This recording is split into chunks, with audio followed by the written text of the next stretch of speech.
Ulagan de Mahanus with Hamungawi. Ulamiga Magi, Nige Nabunamuigus, at Lided and Medwi Bugnige, Beskamaloga Baganajit. Chimna Portiano Megesik. Got a well bedecked studio way.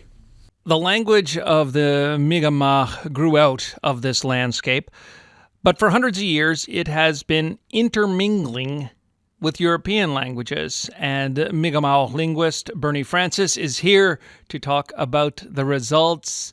Bernie, welcome back. Begwamuksen. Begwamuksen Yelkil.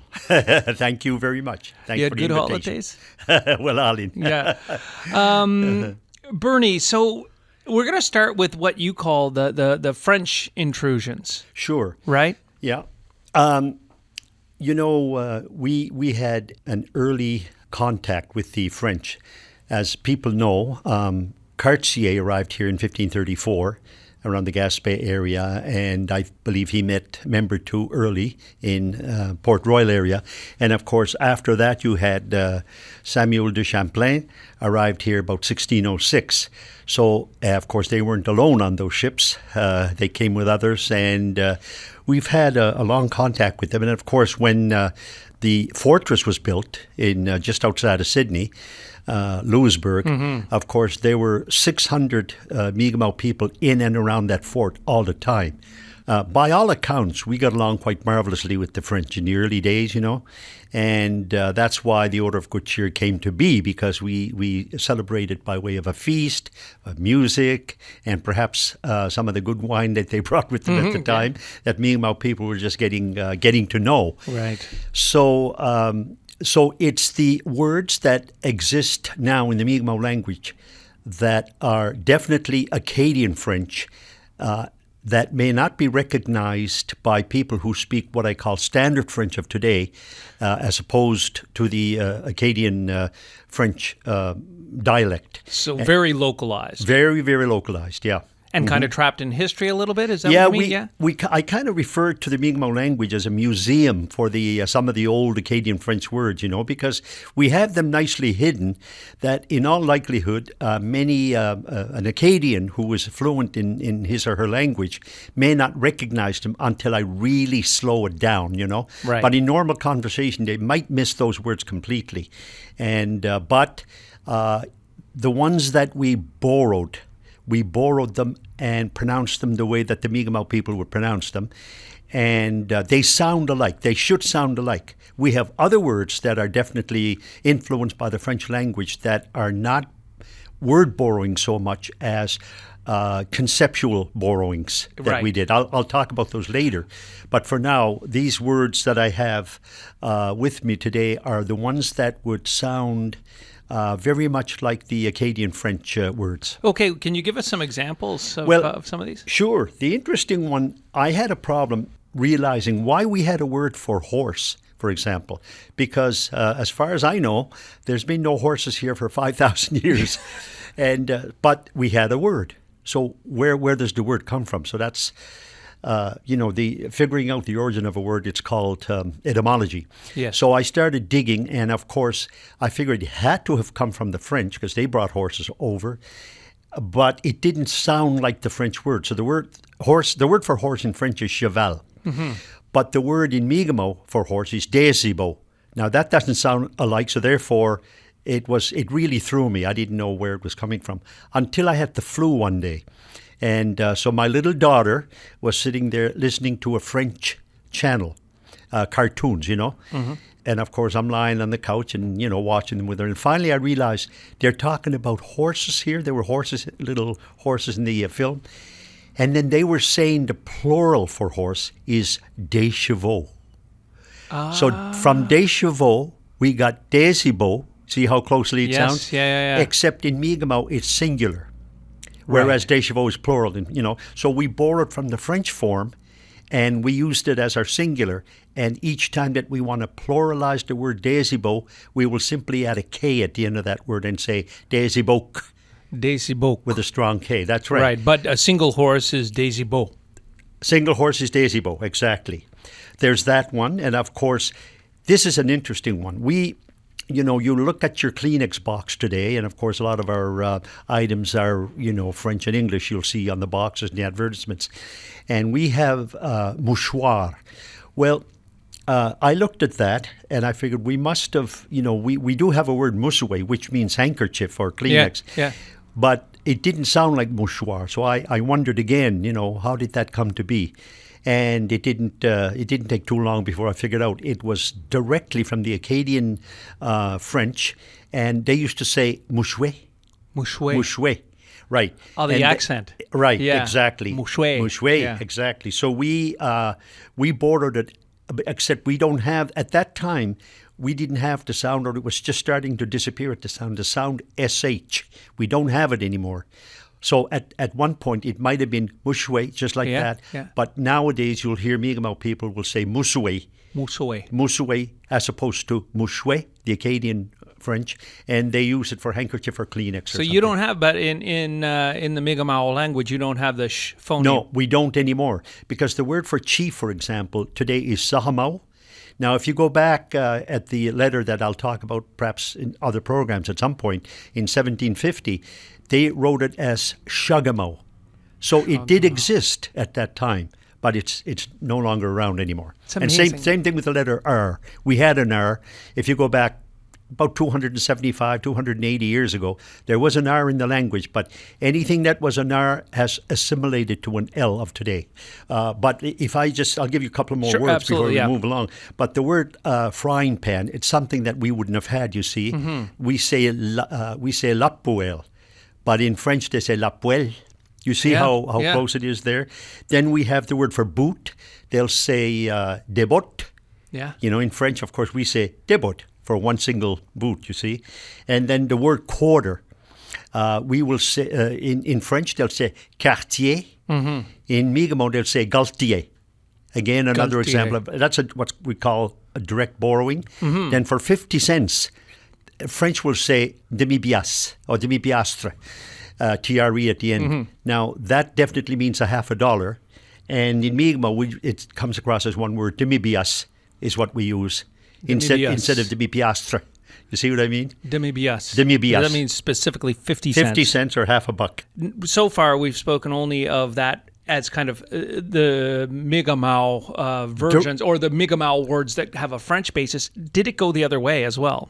Of course it did. But like, for example, you will hear the word matwes, for example. They'll use it here in South Shore area. And matwes, and for those Acadian listeners, they'll understand it to mean porcupine, which is exactly what it is. But in Mi'kmaq, they'll say madwes. Madwes. It's like 3 syllables instead of 2. And, of course, the accent in French is usually of equal stress most of the time. Yes. It's not in the front or the end, but it's of equal stress. And, of course, they have the word carcajou, and that was a direct borrowing from the Mi'kmaq language. We say giguaju, and giguaju means wolverine, which we used to have here once upon a time in Nova Scotia. Because wolverines is a very, very fearless, very powerful animal. And there was a saying in the community, when the wolverine moves in, the Mi'kmaq moves out. Because he'll just absolutely destroy a camp and so on. But the concepts I was talking about was, this was still is a puzzler to me. I'm sure there were wild apple trees here. I've tasted some of them that were in the wooded areas in Sydney. But yet, we came up with a concept that talked about an apple or apple trees that were brought over here by the French. We say that anything that starts with wenju or wenji means French. Okay. Right? So we have lots of words that begin that way, such as we say wenju soon. Now, wenju soon is an apple. In other words, the soon part means cranberry, by the way.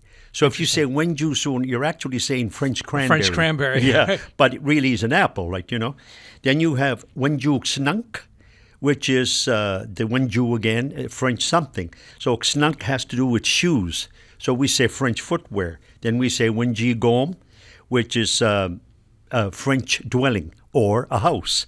Then we have wenju do dimk. That's kind of interesting. That means French fighting, which means literally boxing. Huh. That's what it means today, you know. And when Jew Sebegan, when Jew again, the French, the Sebegan is exactly the same as Sebegan Egadi, or the word for Shubenacadie. And that certainly means either a wild potato, or in this case, we use it for turnip. So when we say when Jew Sebegan, it's like saying French potato or French wild potato. In other words, turnip. You don't know this. And But the Egadi means something different, right? Egadi means something different. That means place of. Because this is something that we spoke about a few weeks ago. It just came up in passing, and it was fascinating for me because that is something that the French did pick up and became something that is well known today, right? Exactly. And the word is, the French say Acadie. And there have been all kinds of theories about it. It might have come from Arcadia or things like that. But I'm convinced that it comes from the suffix that the Mi'kmaq people use for many, many place names in Nova Scotia. And they end in the suffix egadi, and it means place of. So now that you know the term Wenju means French, if we say, for example, Wenju egadi, you know, it's all one word. Place of the it French, means place of the French. Yeah. Or if we say, egadi, like for example, Sebegan egadi, well, Sebegan means that little wild potato, and egadi is a place of. If I say the word cranberry, now that you know it's soon, S-U''N. Now, if you say soon egadi, it's just a place of cranberries. So we have all kinds of them. So at some point, the French picked that word up, particularly around Grand Pre area, and they would have said, egadi. Their pronunciation would have been acadi, you know. Yes. And eventually, the definite article, L', l'acadi, and and then, of course, when you speak of the person, you'll say acadien, right? Yes, and from acadien, eventually came Cajun, Cajun. Yeah. From Cajun, you see. So Cajun is a Mi'kmaq word which is in Louisiana right now, and is still used to this day. And I also see here on the list of words you gave me an important borrowing from Gaelic as well. Yes, that gave me a real rough time. I literally when I first heard that word from an elder, I thought, well, of course, it's obviously French, because that's the first place I look, is to the Acadian French language when there's a new word that I've never heard before. But it didn't sound like French, but I decided to look there anyway, and of course, no success. So I began, of course, I had to knock myself in the head a couple of times to realize, for heaven's sakes, I should have realized it might be Gaelic. So I went to a teacher at Cape Breton University, and because the word Aniach Be'elacham, it's pronounced. Wow. And Aniach Be'elacham, when an elder pronounced it, talking about another elderly lady that was coming down, she said about that elderly lady, she said Aniach Be'elacham. So I said to Marianne at the time, who didn't speak English, I said, what does that mean? And she said, no stand, she said. I said, what do you mean by no stand? And she couldn't. She said, she doesn't understand English. I said, oh, understand. That's what you. So So I went to a university teacher of Gaelic at Cape Breton University, and I asked him, what's the verb to understand in Gaelic? He gave it to me, but it didn't sound alike. And I knew from experience that it should sound alike if it come from Gaelic. So he said to me, I finally, again, while listening to him, I say, wait a minute, I'm asking you the wrong question. How do you say, I don't understand? And he said something like this, Chane Berlacham in Gaelic. Now, that's very poor Gaelic. Right. But for those listening, they would easily, hopefully they'll call in and correct me on this. But it's 4 words, something like Chane Berlacham. And the Mi'kmaq heard that, and they said, Aniach Be'elacham. They understood it to mean a person is telling you he doesn't understand. Yeah, and that was not a speaker. He's not a speaker of English. Yes. And our people wanted to communicate with the Scots at the time because they were encroaching on Mi'kmaq territory and building houses. Yes. So we said to them, you can't be doing that. After some time, they caught on to the fact that we spoke English, and they would simply say to us, Aniach Be'elacham, we don't understand what you're saying. Anya Pelaham. Yeah, that's right. Anya Pelaham. Yeah. And also here on your list is a word that you attribute to Basque. Oh, yes. The word for, I was quite surprised. It was a linguist from Holland that discovered I thought there might have been about 6 or 7 words. Peter Bacher, by the way, was his name. I just remember now. Peter gave a paper at one of our linguistic conferences somewhere in the United States. We go to one every year. And he came up with about a half a dozen words that were definitely Basque, not French, and not Portuguese or any other peoples that we met in the 250 years ago or so or more. But it was definitely Basque. And they have the word atorai, Atorai, atorai, which means a shirt. But the Mi'kmaq not having an R nowadays, that R assimilated to an L. So now we say Adlai instead of Atorai. Adlai. Yeah, and it definitely means a shirt. Adlai. They still use it in the Basque language. I checked it out. This is fascinating, and I don't know. Like, I'm not. You're a linguist, so maybe you can answer this. As we look through these, it creates a very interesting, almost like, the rings. If you look at the rings of a tree, you can kind of tell what kind of year something was based on the width of the tree or the ring or whatever. Mm-hmm. Do these words kind of represent? Do they do a same? Maybe what do they tell us? Yeah, for the history of the Mi'kmaq and their encounters with people from away. Right. First of all, I'd like to say very proudly that the Mi'kmaq people were multilingual. So I'm not saying they were super fluent in any of those languages, but they spoke a little Basque. I guess sometimes it might be referred to as much like the Hawaiians refer to the Pidgin English that's still spoken down there by a few. And it was kind of similar here. So they spoke a little bit of Basque. They spoke an awful lot of French and a little bit of Spanish, because we have some Spanish words too. And so I'm very happy to say that they weren't just these people sitting around the shores of North America waiting to be discovered, Yes, right. But they actually were meeting people very early, and they were having conversations and trade, particularly in the fishing and industry as well as the fur industry. So yeah, we had a lot of influences that came in from Europe, and our people were very fascinated by them. They studied them, Well, and it seems that they were interested in getting to know, like you say, studying, I guess, but getting to know them and being social and being gracious hosts. Yes, exactly, because one of the things that they spent a lot of time with the French with was the medicines. Now, the French had no idea at that time the medicines that people were using, but in fact, our people were able to alleviate the problems they were having with scurvy, especially to people that were on the boat and weren't getting any vitamin C and so on. So our people made sure that they were treated properly and were treated with these medicines, But we have a lot of them to this day that Mi'kmaq people still use. That you will also find the Acadian French people would know many of them as well. So it was a lot of cultural exchange going on there, and these were have to do with living a healthy life. Yes. And I'm very happy to this day that those medicines are still around. Well, and that there's a record of that cooperation in your language. Yes, exactly. Right? Oh, absolutely, yeah.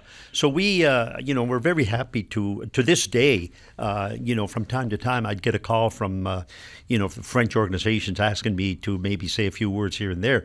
So I would make sure that I would, if it's a territory where the French belong, I would make sure that I would do it in French, and I would put the Mi'kmaq language second and English, So, it's great. It's great to be associated with them to this day. Bernie, thank you so much for bringing this to us. And thank you very much once again. Welalik. Oh, waliach, Gina. Waliach. Jaguitis. All right, Jaguitis up. Okay. Take care. Bernie Francis is, of course, a Mi'kmaq linguist and elder. He will be back with us next week to continue teaching. This is CBC.